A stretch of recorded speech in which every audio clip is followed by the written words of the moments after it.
In a matter of hours, the United States quietly dismantled the eyes, watching the world's most critical oil corridor um,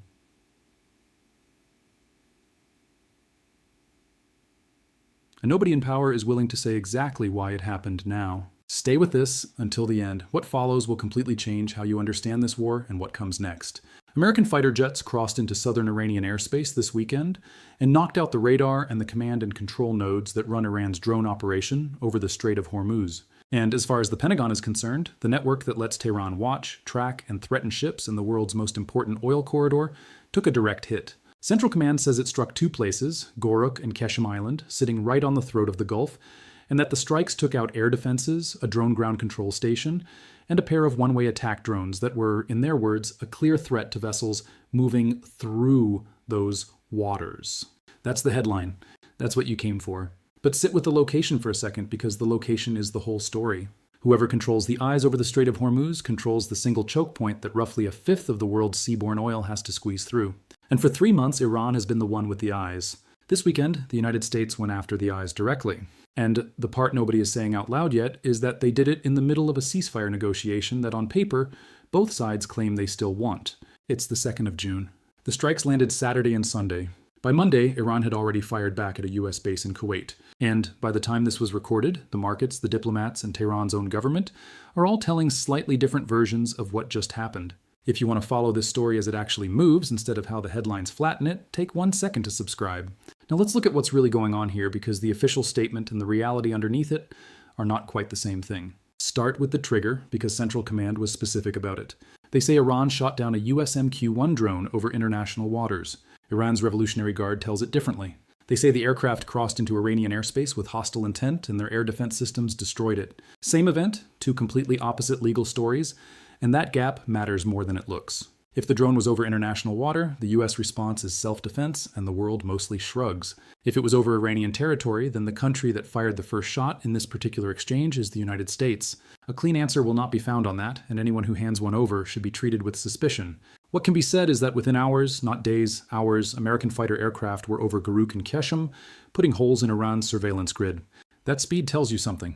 A strike package does not turn around that fast unless the targets were already mapped, already prioritized, already sitting in a folder, waiting for a reason. And this is where it helps to slow down, because the title of every report on this leans on the phrase drone command network. And that phrase is doing a lot of heavy lifting. 2 sites, a weekend, a ground control station, some radar, a couple of drones. Is that a network? Or is that a node in a network? Because those are very different claims, and the distance between them is exactly where the spin lives. The honest read is that the US degraded a piece of Iran's ability to direct drones over the strait, a real, meaningful piece, positioned at the most sensitive geography in the entire conflict. But wiped out the network is the kind of phrase that sounds like a conclusion when it's really a hope. Iran has been running this campaign for 3 months. They have redundancy. They have mobile launchers. They've already proven they can put a one-way drone through American air defenses, because they did exactly that on the first day of this war in Kuwait, killing US soldiers at a port. So, when you hear, we took out their command network, the more useful question is, for how long and how much of it? And so, let's back all the way up for anyone who's been looking away, because a strike on Saturday cannot be understood without understanding what February did. This war started on the 28th of February.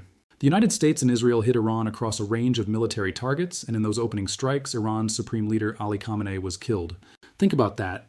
The man who had run that country for over 3 decades gone in the first hours. The state did not collapse. States rarely do, but the center of gravity shifted, and it shifted toward the people with the guns, which in Iran means the Revolutionary Guard. Iran's answer to the assassination and the strikes was immediate, and it was aimed at the one lever they knew the world could not ignore.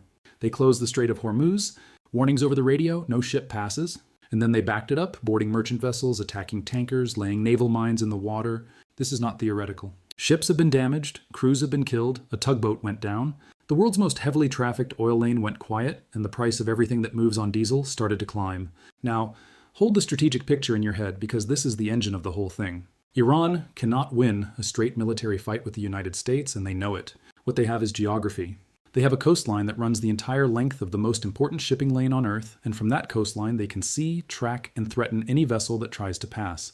That is leverage. That is the only card that lets a country under blockade sit across the negotiating table from Washington and not simply be dictated to. And the instrument of that leverage, the thing that turns a coastline into a weapon, is the drone and radar grid that watches the water. The eyes, which is exactly what got hit this weekend. So, when you ask why the US chose drone command and control as the target rather than a missile battery or a naval base, the answer almost writes itself. They didn't go after Iran's ability to hurt America. They went after Iran's ability to see the strait. They went after the leverage itself. And that's the part Central Command, interestingly, did not say. The official language was all about self-defense, measured, deliberate, protecting forces, and shipping. The military spokesman framed it as restraint during a ceasefire, but the target selection tells a story the press release doesn't. Degrading the nodes that direct the drones narrows Iran's ability to identify and intercept the very commercial ships it's been using as bargaining chips. There are reports, and caution is warranted here because this is one of the murkier claims floating around, that Iran has effectively been running a toll system on the strait, charging vessels something on the order of $2 million a transit for ships without Iranian cover. That number cannot be stood behind the way the strike locations can, so treat it as the kind of thing being discussed rather than established fact. But even as an idea, it reframes everything. If Iran turned the choke point into a revenue stream, into a protection racket on global energy, then a strike on the surveillance backbone isn't just military. It's an attack on the business model. It's hitting the cash register. Iran's response came fast, and it came at Kuwait. Missiles and drones aimed at Ali al-Salem Air Base, where American troops sit. Kuwait's military says it intercepted the incoming threats that the boom's residents heard were their own air defenses doing their job. No catastrophe this time, but notice the rhythm. The US hits Iranian soil. Iran does not hit American soil. Iran hits the Americans where they're easiest to reach, on a base in a neighbor's country, and then claims it struck the base the attack was launched from. Everybody gets to tell their domestic audience they hit back hard. Everybody gets to avoid the one move that would blow the lid off. A strike that actually kills a lot of Americans, or an Iranian leadership decapitation round 2. This is choreography. Dangerous live fire choreography, but choreography. And the entire dance is happening while both governments insist they're negotiating peace. So, let's talk about that negotiation because this is where it gets genuinely strange. The reporting is that the United States and Iran have mostly agreed to a 60-day memorandum of understanding. Essentially a temporary pause, a framework to stop the shooting and start reopening the strait. Mostly agreed.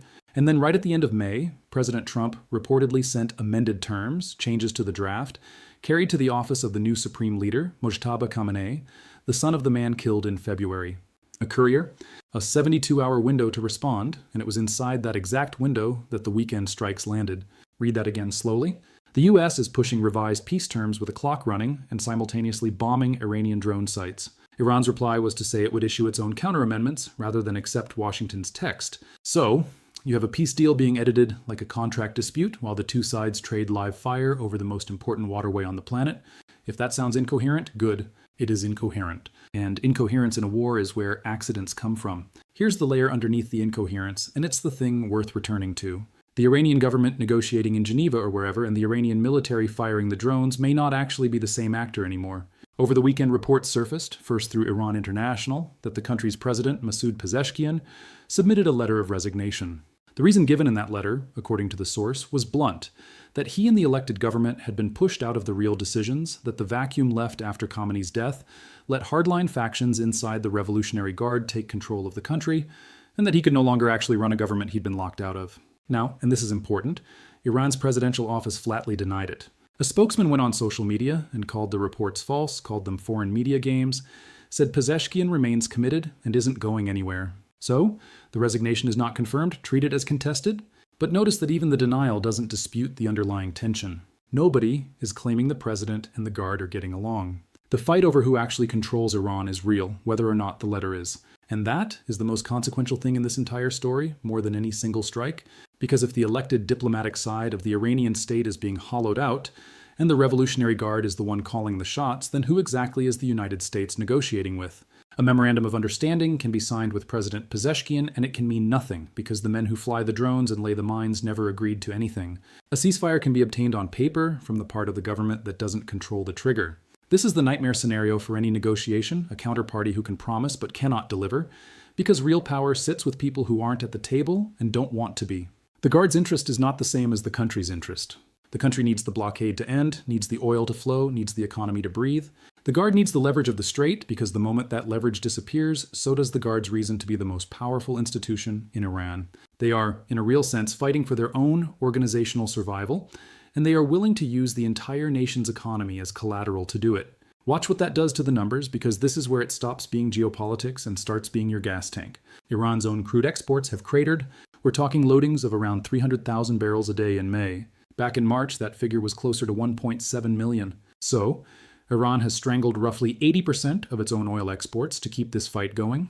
Think about what that means. A country that lives off oil money has voluntarily turned off most of its oil income because the Guard has decided that the leverage of a closed strait is worth more than the cash from an open one. That is not the behavior of a state acting in its economic self-interest. That is the behavior of an institution acting in its political self-interest and making the whole country pay for it.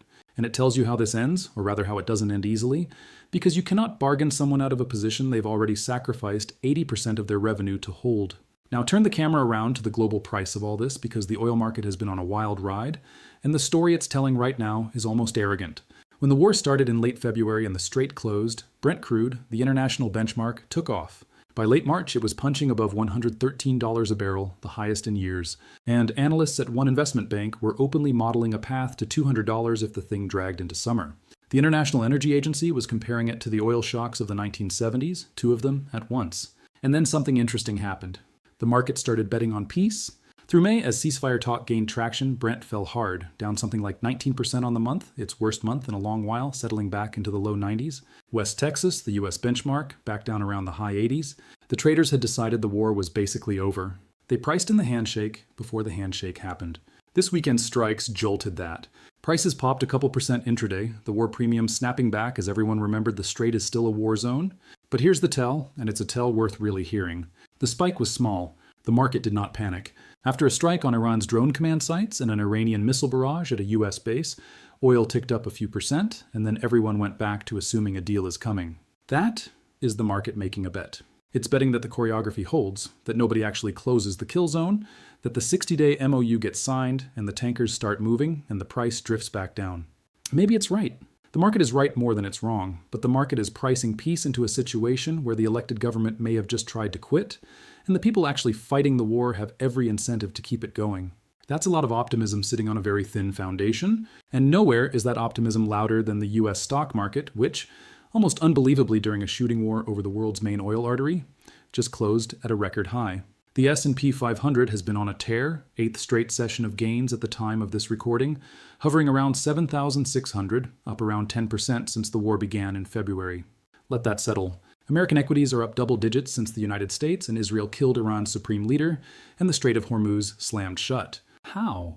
Two things. One, the ceasefire bet, the same one the oil traders are making, that this resolves. And two, and this is the bigger one, artificial intelligence. The market right now is being dragged upward by the AI trade, by chip makers, by NVIDIA rolling out new processors, by an enthusiasm for the technology story that is so powerful, it's overwhelming the geopolitics. Energy stocks went up on the oil spike, sure, but the engine is tech. Wall Street has essentially decided that the AI build-out matters more to the value of American companies than a war in the Persian Gulf. That might be the most revealing fact in this whole broadcast. We have built a stock market that can look directly at a Middle East war and a closed oil choke point and say, yeah, but have you seen the new chip? That's not being called wrong here. It's being called fragile, because the thing about pricing in peace is that the downside isn't symmetric. If the deal closes, stocks are already up there, oil is already down here. The good news is mostly spent. But if the choreography breaks, if one of those Iranian drones gets through to a US base and actually kills a plane load of soldiers, or if the Guard sinks a Western warship, or if those 60-day MOU amendments turn into a walkout, then you've got a market priced for calm getting hit with a war. And that's the kind of repricing that happens in a single brutal session. The Federal Reserve, by the way, is sitting at a benchmark rate of 3.5% to 3.75%, watching energy prices nervously.